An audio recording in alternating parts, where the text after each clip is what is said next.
you're 5 years old. You spill a glass of milk. It's an accident. You didn't mean it. But the reaction you get isn't about the milk. It's about tone. It's about disappointment. It's about that look. And in that moment, your brain makes a quiet decision. Mistakes are dangerous. No one says it out loud. No one writes it down. But it stays. Years later, you're still careful. Still overthinking. Still trying to get things just right. Not because you're disciplined. Because you learned something early. Approval is fragile. And losing it feels worse than being wrong. That's where this starts. Not with abuse. Not with obvious control. But with patterns that feel normal, because they were always there. Here's the uncomfortable part. Your parents were your first environment. Your first authority. Your first definition of reality.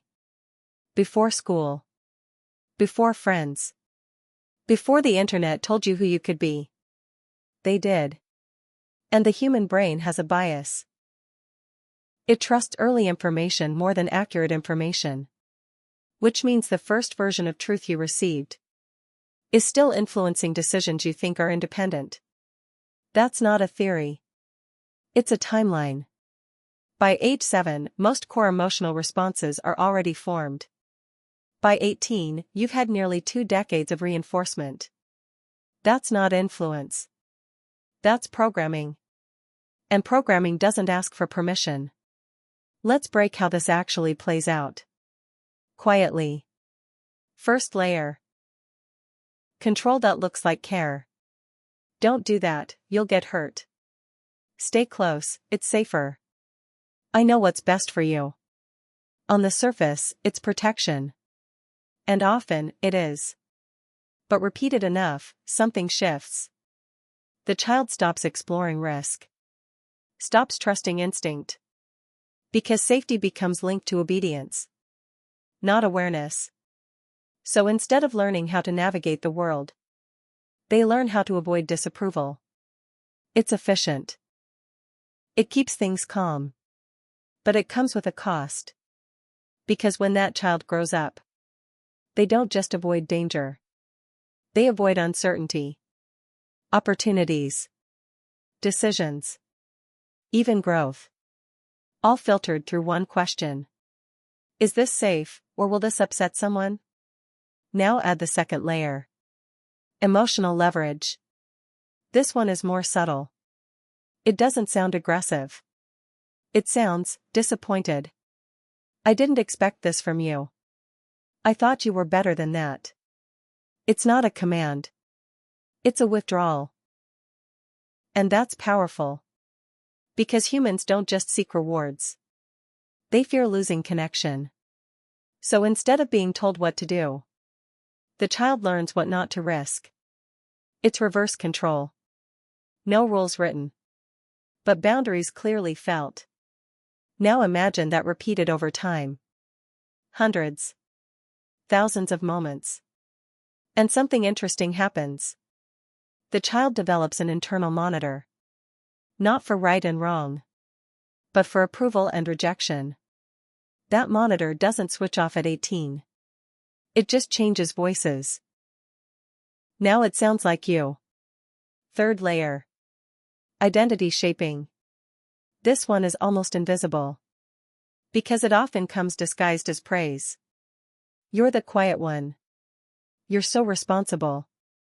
You're not like other kids. Sounds positive. Feels supportive. But it narrows identity. Because once a label sticks, breaking it feels like losing approval. So the quiet one doesn't speak up. The responsible one doesn't take risks. The good child doesn't disappoint. Not because they can't. Because they shouldn't. And shouldn't is one of the strongest psychological barriers there is. Now here's where it gets uncomfortable. Inconsistency. Not all parents are strict. Some are unpredictable. Warm today. Distant tomorrow. Proud in public. Critical in private. And this creates a pattern your brain takes very seriously. Uncertain reward. The same mechanism behind addiction. You don't know when approval is coming. So you try harder. Adjust behavior.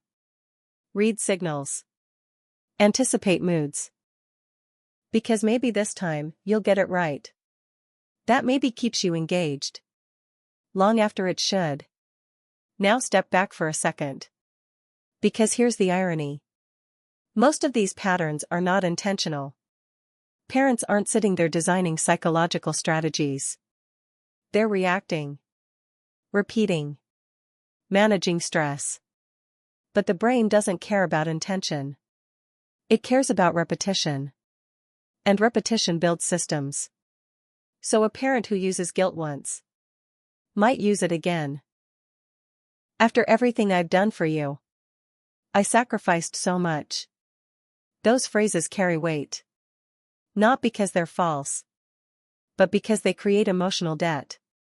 And debt changes behavior. Now disagreement feels wrong. Not logically. Emotionally. Because it feels like you owe something. And that's the hidden mechanism. Control without force. Influence without instruction. A system that runs quietly in the background. Now compare that to the story most people believe. Parents just want what's best. That's the headline. But reality is more complex. Because wanting what's best doesn't guarantee knowing how to create it. And sometimes, what feels like guidance is actually limitation. Not extreme. Not obvious. Just enough to shape direction. Now zoom out. Because this doesn't stop with one generation. It repeats. A parent raised on control may control. A parent raised on guilt may use guilt. A parent raised on inconsistency may become inconsistent. Not as a choice. As a default. Because familiar patterns feel correct. Even when they aren't effective. And that's how psychological systems spread. Quietly. Family to family. Year to year. Until they become invisible. Normal. Expected. Now here's the part most people don't like to consider. If your early environment trained you to associate love with conditions. To associate approval with compliance. To associate identity with labels. Then those patterns don't stay in childhood. They follow you. Into relationships. Into work. Into decisions that look independent, but aren't. And at some point, something feels off. You hesitate when you shouldn't. You overthink simple choices. You feel guilty without a clear reason. And it's confusing. Because there's no obvious cause. Just a pattern. Running in the background. So here's the real question. If the system that shaped your thinking was built before you could question it, then how much of your behavior is actually yours? And if you started questioning it now, what would still feel true, and what would fall apart?